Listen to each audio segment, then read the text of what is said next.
Friends, good afternoon. দেখো তোমাদের সাথে একটা রান্না শেয়ার করছি। তো আজকে আমি করব, এটা কি মাছ তোমরা অবশ্য কমেন্ট করে জানিও। এই মাছের চচ্চড়ি করব, একবারে হাতে মেখে বসিয়ে দেব। তো তোমরা দেখতে থাকো ফ্রেন্ড। তো এই দেখো ফ্রেন্ড, আমি আলু কুচি কুচি করে কেটে নিয়েছি। এর মধ্যে আমি দেব এখন টমেটো, দেব পেঁয়াজ, আর দেবো 4-5টা কাঁচা লঙ্কা চেরাই দেখো দিয়ে দিচ্ছি। তো এই রান্নাটা তোমরা বাড়িতে অবশ্যই ট্রাই করবে, এই রান্নাটা খুব সুন্দর হয়। তো খেয়ে এই হাতে মাখা চচ্চড়ি তোমরা কারা কারা খেয়েছো অবশ্য কমেন্ট করে জানিও। আর এই রান্নাটা বাড়িতে অবশ্য ট্রাই করো।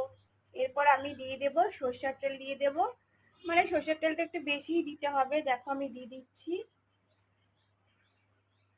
এরপর আমি দেব লবণ। লবণ তোমরা পরিমাণ মতন দেবা, বেশিও দেবা না কমও দেবা না, লবণের পরিমাণটা খুব সাবধানে দিও।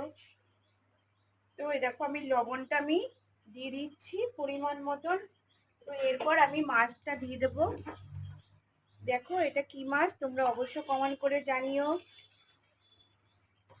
আর দেব অল্প অল্প করে জিরের গুঁড়ো দেবো। এই মাছটা তৈরি করতে একদমই কোনো মশলা লাগে না। তো বাড়িতে তোমরা এইটা ট্রাই করে অবশ্য দেখবা যে এই রান্নাটা কেমন হয়। এ দেখো এই যে মাখাটা, যে এই হাতে মাখাটাতে এইটাই মেন, ভালো করে মাখতে হবে মাছটাকে, সুন্দরভাবে যত্ন করে মাখতে হবে, তবেই রান্নাটা ভালো হবে।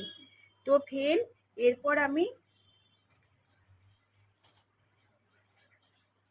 গ্যাসটাকে গ্যাসটাকে অনই আছে, গ্যাসটাকে আমি বাড়িয়ে দেব। আর দেব অল্প করে জল।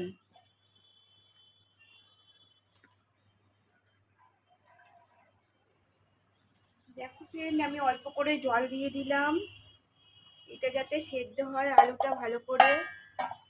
তো এরপর আমি ঢেকে দেব।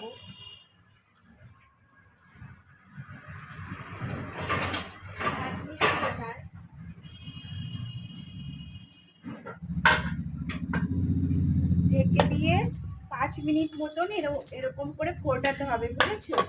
ফোটালেই রেডি হয়ে যাবে। মাছটা খুব সহজ পদ্ধতি, তোমরা বাড়িতে অবশ্যই ট্রাই করবে। তো ফ্রেন্ড, টাটা, বাই বাই।